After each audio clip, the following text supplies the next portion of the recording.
I'm Angela. I'm 56 now.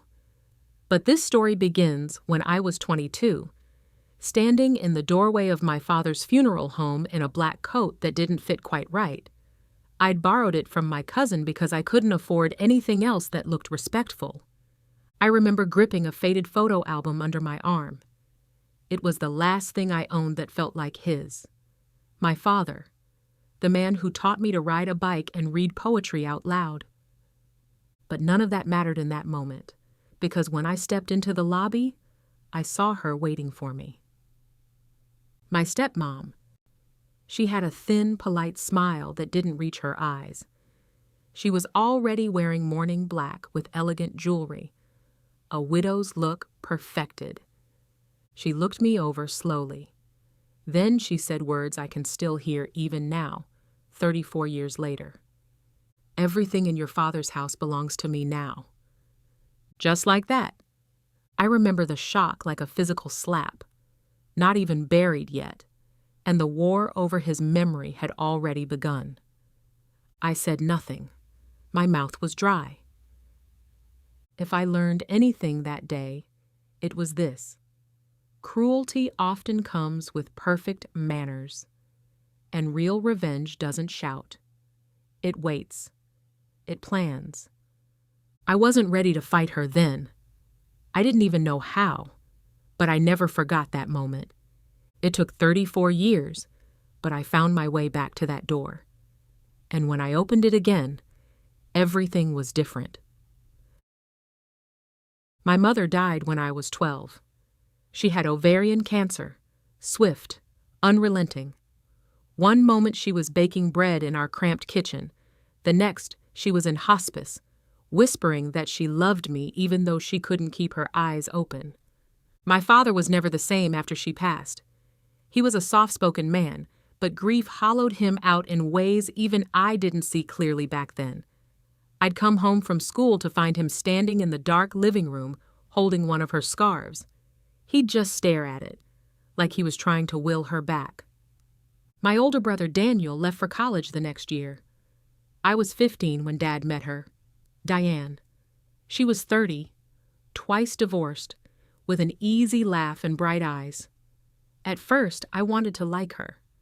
I really did. She cooked us meals that looked like magazine photos. She rearranged the living room. She told Dad he deserved better than his sadness.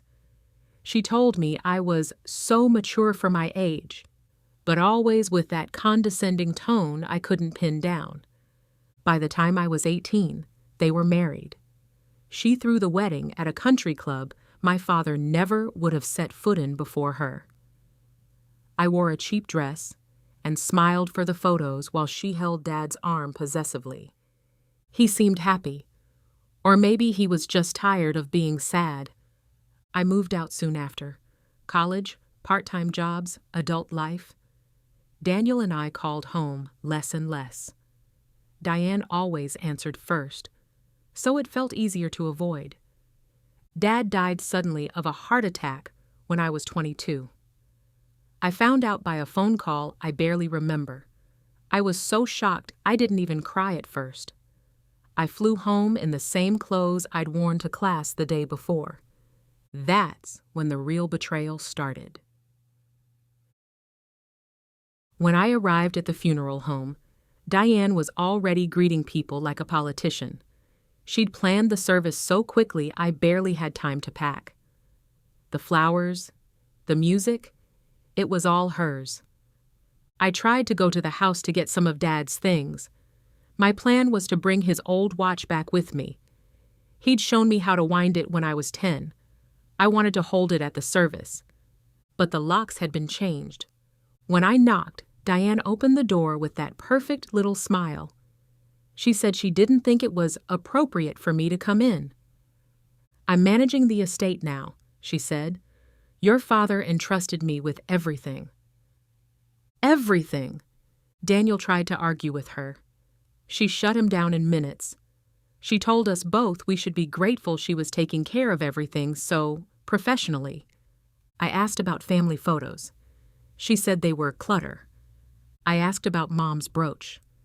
She claimed it had been lost. Dad's watch? She didn't even bother to answer. At the service, she wore a black designer dress and received condolences like a queen.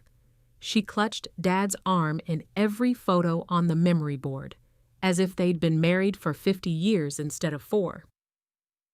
I watched her work the room. Daniel and I sat in the back row like guests at a stranger's funeral. Afterward, she sold the house, cleared it out in less than a month. I heard she auctioned off the furniture. She didn't call us to ask if there was anything we wanted.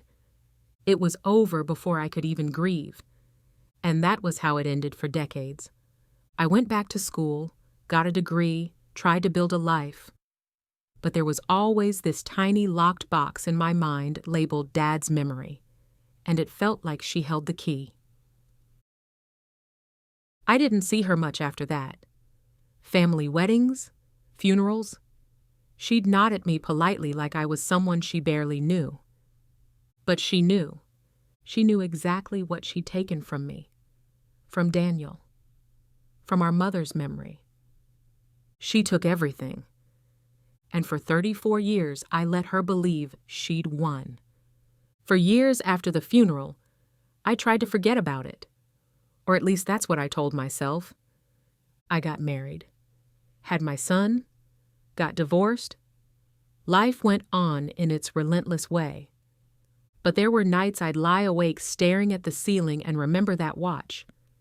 How Dad's big fingers had shown me to turn it carefully, never to overwind.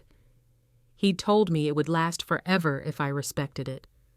I never got to say goodbye properly. Not at the service, not at his grave. It felt like Diane had built a wall around his memory, and I wasn't allowed in. I kept small tokens anyway. Things she hadn't noticed or hadn't cared to steal. There was the photo of Mom in her garden, bent over her roses. She had that sly little smile that meant she was about to make fun of Dad for his terrible cooking. I framed it cheaply and kept it on my nightstand for 34 years. And there was Mom's old brooch. She'd given it to me on my 12th birthday, right before she got really sick.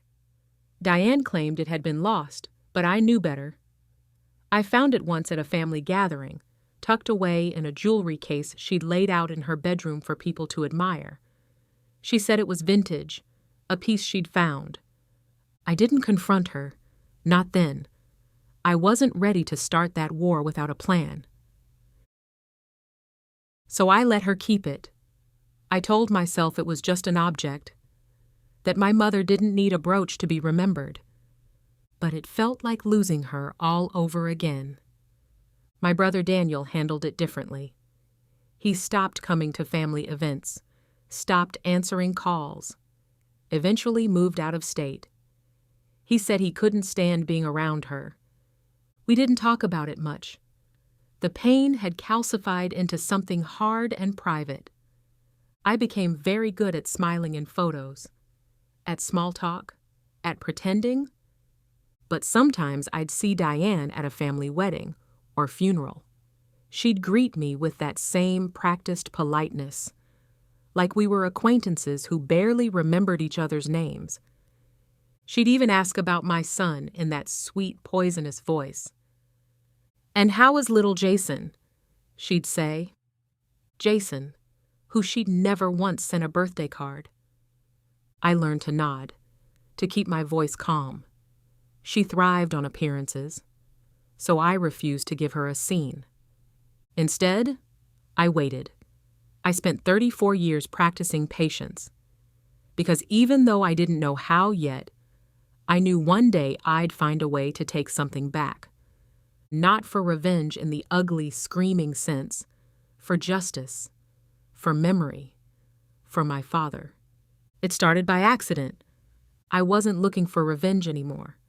By then, I'd accepted it was lost. Or so I thought. I was cleaning out old boxes in my attic one rainy afternoon, sorting through my son's school art, old tax forms, the clutter of a life. I found a battered cardboard file marked Dad. It was mostly condolence cards I couldn't bear to throw away. But at the bottom was a yellowing envelope. Inside was a photocopy of Dad's original will. I'd seen this before. Diane had made sure it was invalidated when they married. So his old will didn't dictate the house or money. Everyone knew that. But stapled to it was a single-page codicil. It was short. Just a few lines in my father's careful block letters. Dated and signed. I want Angela and Daniel to have personal items from the home belonging to their mother. Photos, keepsakes, jewelry. He'd left it there, unambiguous. My breath caught in my chest. I remembered the day he wrote it. I was maybe 16. He told me not to worry about Diane throwing things away. He promised he'd make sure we kept our mother's memory, but he never talked about it again. And after he married Diane, it seemed forgotten. I sat there in the attic, fingers trembling. That single page was proof. She'd known about it, I realized.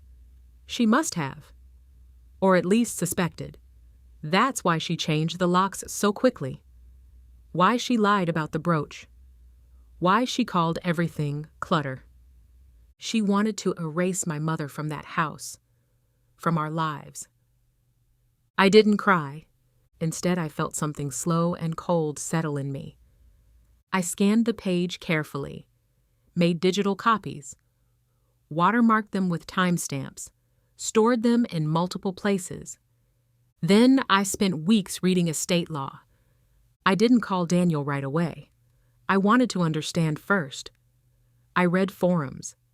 I spoke to 2 lawyers discreetly, not giving full names, just hypothetical questions. One of them told me carefully that if the codicil was real and signed, even if it hadn't been filed, it could still be persuasive, especially for personal property. It wouldn't overturn the sale of the house. That was gone forever. But the things inside? Jewelry? Photos? The watch. Those were ours. I felt the spark of something I hadn't let myself feel in decades. Hope. I started building a file. Every photo of the brooch I'd seen on her, the family event where she wore it, my mother wearing it in her garden, descriptions of Dad's watch, receipts from when he bought it for their anniversary. I printed emails from my brother describing her refusal to let him in the house. I gathered witness statements from 2 cousins who remembered seeing Mom's jewelry in Diane's home. It took me months, all in secret. There was no shouting, no dramatic confrontation, just me at my dining table late at night, paper spread everywhere, highlighter in hand. I felt closer to my father in those moments than I had in years. It was like he was there, watching me work, making sure I didn't give up this time. Because this wasn't about money. It was about keeping a promise he'd made, and one I was finally ready to keep for him. I didn't tell Diane I was coming. I let my lawyer do that. He sent a polite official letter requesting a meeting to discuss remaining personal items in the estate per a newly discovered testamentary document. She didn't call me, she called Daniel, furious. He called me next, voice tight. What the hell did you do? I told him to calm down. I told him I'd explain everything at the meeting. He sighed, said he'd come. The day of the meeting, I chose my outfit carefully. Dark slacks, simple blouse, no jewelry, but my wedding ring. I wanted to look quiet. Serious. Hard to dismiss. Diane arrived 10 minutes late. She wore a cream suit that probably cost more than my car. She carried a tiny designer handbag that she set on the table like a weapon. When she saw me, she smiled. "Angela," she said, all warmth and social grace. "It's been ages." "Not long enough," I said evenly. She glanced at Daniel. He wouldn't meet her eyes. My lawyer greeted her, introduced himself, offered water. She waved it off. "Let's be quick," she said. "I don't know what this is even about. The estate was closed decades ago. My lawyer stayed perfectly calm. We understand, but my client recently discovered this document. He laid the scanned codicil on the polished conference table. Diane didn't look at it at first. She just flicked her eyes at me, that bored, superior expression she'd perfected years ago. Then she picked it up. Her hand trembled, just a little. "This is worthless," she said. "It's your late husband's handwriting," my lawyer said gently. "Signed and dated. Witnessed. It specifies certain personal items, not the real estate. Just heirlooms belonging to his first wife." Diane set the paper down carefully. "This is ridiculous," she said. "Those things are gone. I don't have them." I didn't raise my voice. "You wore my mother's brooch at Elaine's wedding. 4 years ago. I have photos. Multiple people saw it." She didn't answer. Daniel cleared his throat. "She's right," he said quietly. "You told me you lost it. But you had it." Diane turned to him, eyes blazing. "I don't need to be insulted like this," she hissed. "It's not an insult," I said. "It's the truth." The lawyer leaned back, folding his hands. "Mrs. Carmichael," he said softly, using her second married name, "we're not looking to punish you. My client is simply asking you to return the items that belong to her mother, as specified in the codicil.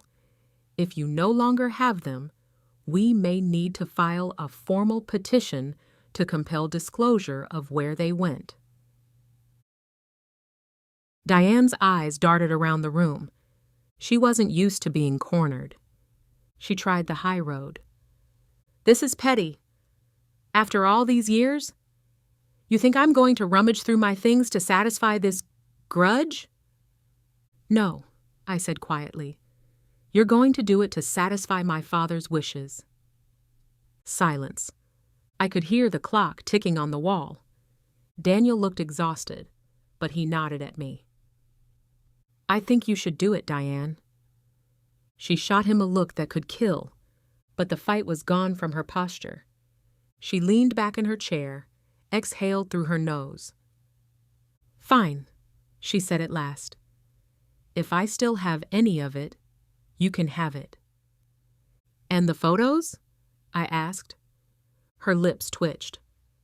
"God, you're sentimental. Yes, the photos." The lawyer cleared his throat. "We'll need a formal inventory within 30 days. I'll help coordinate the exchange." Diane stood up abruptly, grabbing her handbag. "I can't believe this," she muttered. "After everything I did for him?" I didn't answer. I didn't need to. As she walked out, she paused at the door. She turned to me with a look of pure venom. "You always were an ungrateful little girl." I held her gaze. "And you were always afraid someone would see what you really are." She left without another word. The room was quiet. Daniel let out a breath he'd been holding for years. "Jesus, Angie," he said, "you actually did it." "Not yet," I said, voice low, "but I will." After that meeting, I went home and sat alone for hours. I didn't feel triumph. Not exactly. Just this slow, steady ache in my chest. Because what I wanted most wasn't the brooch or the watch. It was my parents. And they weren't coming back. I closed my eyes and let the memories roll through me, uninvited but welcome just the same. I remembered sitting on Dad's knee, the watch in his big hand. He let me turn the crown slowly while he guided my fingers. "Not too hard, honey," he'd murmur. "You want it to last." The tick-tick of it was my lullaby on nights I couldn't sleep. I remembered Mom standing at the kitchen sink, her brooch catching the morning light. She had this smile she only wore when she was proud of me. She'd pin the brooch to her dress for church, always in the same spot, When she got sick, I remember her fingers fumbling with the pin. She still wore it, even in hospice. I remembered one of the last things she said to me. "Angela, don't let anyone make you small." That phrase stayed with me in ways I didn't understand at the time. Then there was Dad's funeral day. I replayed it in my mind in painful detail. The smell of flowers. The hush in the lobby. Diane in black silk with fake tears. Her stopping me at the door. "Everything belongs to me now." I'd wanted to scream, to slap her, to grab her by the shoulders and demand she give me back my father. But I didn't. I was too young, too raw, too shocked to believe someone could be so cold. Instead, I lowered my head and walked away. And she won. For 34 years, she won. I let her define that day in my memory as the moment I lost everything.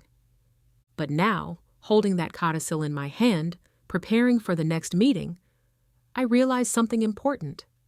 That moment wasn't the end. It was the start of a promise I was too young to keep then. A promise to my mother to never let anyone make me small. A promise to my father to protect what mattered. I hadn't screamed that day. I hadn't made a scene. I'd remembered, and sometimes remembering is the most dangerous weapon of all. When I finally opened my eyes, the room was dark. I felt calm, resolved. I gathered my evidence, stacked it neatly, and placed the original codicil in a fireproof box. I poured myself a cup of tea, and I waited for the next move, because I wasn't done. Not yet. It didn't take 30 days. She delivered the inventory in 2 weeks. It was typed, no greeting, no apology, just a list. Item 3, gold brooch with green stone. Item 7, men's wristwatch, silver face. Item 12, family photos in 3 albums. I read it twice. My fingers trembled, but I forced them to go still. My lawyer arranged the pickup in a neutral space, his office conference room. Diane didn't come. She sent her lawyer and a plain brown box. When I arrived, the receptionist looked at me kindly as though she could sense I wasn't here for anything ordinary. Inside the room, I sat across from her lawyer, a stiff man with rimless glasses who never quite met my eyes. He pushed the box toward me. "My client has complied in full," he said. I nodded. I opened the box carefully, the smell of old paper and metal filling my nose. On top were the albums. I opened one and felt my throat tighten. There was Mom in her garden, Dad at the grill, Daniel and I in Halloween costumes he'd made himself. They hadn't been destroyed, just hidden. I turned the page carefully. Then I saw the brooch. It was duller than I remembered, in need of polish. But the design was unmistakable.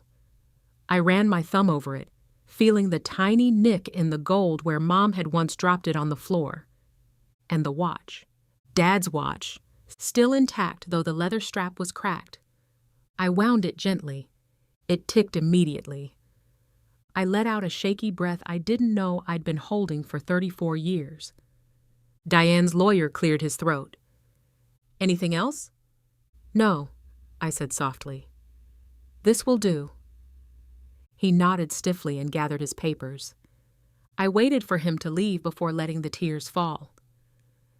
I didn't sob, just sat there, quietly crying, one hand on the watch, the other gripping the brooch. I thought about my father writing that codicil in careful block letters. I want Angela and Daniel to have personal items from the home belonging to their mother. He'd tried. He hadn't been perfect. He'd let Diane charm him. But he hadn't forgotten us. And now I hadn't forgotten him. When I finally left the office, I didn't look back. A week later, I went to see the old house. It was someone else's home now.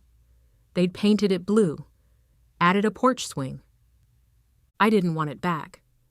I just wanted to see it one last time. I stood at the curb with the box in my arms. A breeze lifted my hair. I closed my eyes and listened.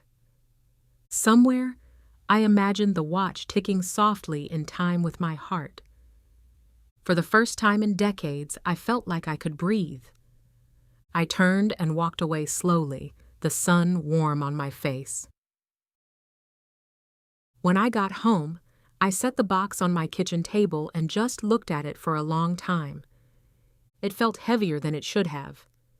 Heavy with memory, with loss, with victory I wasn't sure how to define. I took each item out one by one.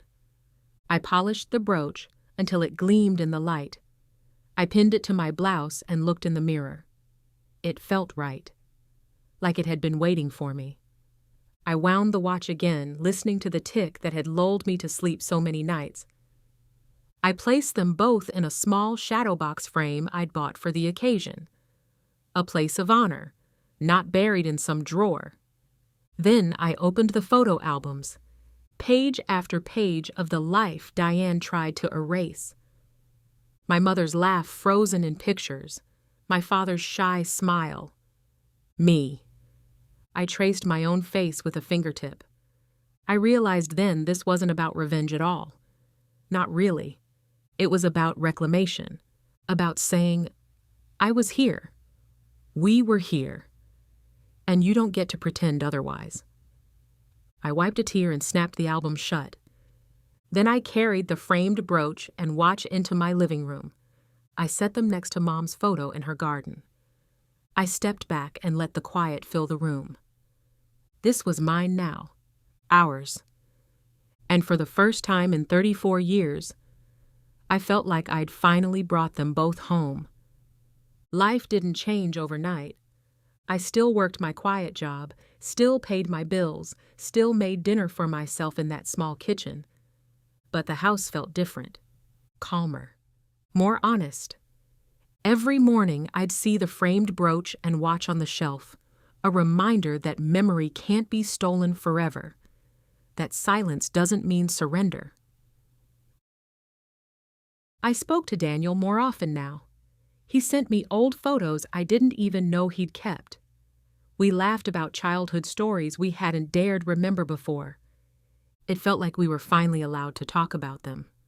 About Mom. About Dad. About us. One day I caught my reflection in the hall mirror, hair going silver at the temples. I smiled at it. Not because everything was fixed, but because I'd kept my promise. To them and to myself.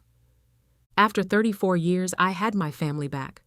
Not in the way I wanted, but in the way that mattered. If you stayed with me through this story, thank you.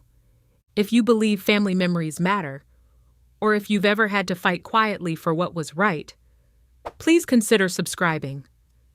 Share your own story in the comments. I'll be reading. Let's make sure no one gets to erase what matters most.